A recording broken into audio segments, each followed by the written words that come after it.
सभी भैया बहनों को मेरा स्नेह। आइए अब हम विषय बिंदु को आगे बढ़ाते हुए समतल में गति इस विषय पर अध्ययन करते हैं। समतल में गति, सामान्य तौर पर समतल में गति कहने से तात्पर्य यदि कोई कण एक तल पर गति करती है उसकी इस गति को हम समतल में गति कहते हैं। हम जब ज़मीन पर चलते हैं, हम जब सड़क पर चलते हैं तो हमारी गति एक तल पर होती है। छिपकली जब एक दीवार पर चलती है तो उसकी गति एक तल पर होती है। तो इस प्रकार से ऐसी गति जो है वो समतल में गति कहलाती है। तो यहाँ पर हमको ध्यान रखना है एक्स अक्ष के साथ साथ वाई अक्ष हमको एक साथ प्राप्त होता है। इस प्रकार ये एक तल जो बनता है उस तल को हम लोग एक समतल कहते हैं।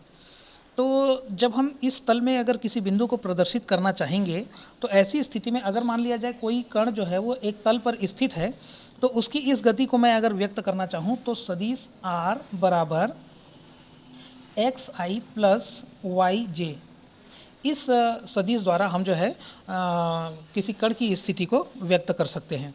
अब किसी कण की स्थिति का यह जो परिमाण है, ये परिमाण कितना होगा, तो यदि मैं r का परिमाण ज्ञात करना चाहूँ तो हमको ध्यान है कि x square plus y square का रूट ओवर निकालने से हमको उस सदिश का परिमाण जो है वो प्राप्त हो जाता है। तो इस प्रकार से हम जो है परिमाण प्राप्त करते हैं। अब हमने सामान्य तौर पर औसत वेग, औसत त्वरण, इन सब विषय बिंदुओं पर ज्ञानार्जन किया हुआ है। इस कारण से हम उसमें बहुत ज़्यादा फिर से पुनः बात को रिपीट नहीं करते हुए अब हम आगे जिस विषय पर अपन ज्ञानार्जन करने वाले हैं वो है प्रक्षेप्य गति। प्रक्षेप्य गति, तो प्रक्षेप्य गति क्या है?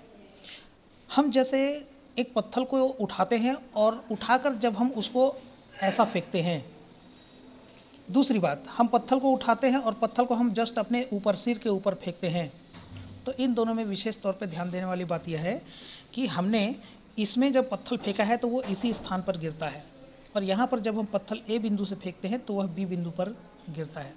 इस प्रकार से यदि मैं कहूँ तो हम ये कहते हैं कि एक प्रक्षेप्य गति जो है वो क्या होती है, तो हम ये कहते हैं ऊर्ध्वाधर दिशा से भिन्न किसी अन्य दिशा में यदि किसी वस्तु को फेंका जाए, ऊर्ध्वाधर दिशा कहने का तात्पर्य अपने सिर के ऊपर, तो हम कहते हैं कि यदि किसी वस्तु को ऊर्ध्वाधर दिशा से भिन्न किसी अन्य दिशा में फेंका जाए तो वह पृथ्वी सतह के एक बिंदु से जाकर दूसरे बिंदु पर गिरती है।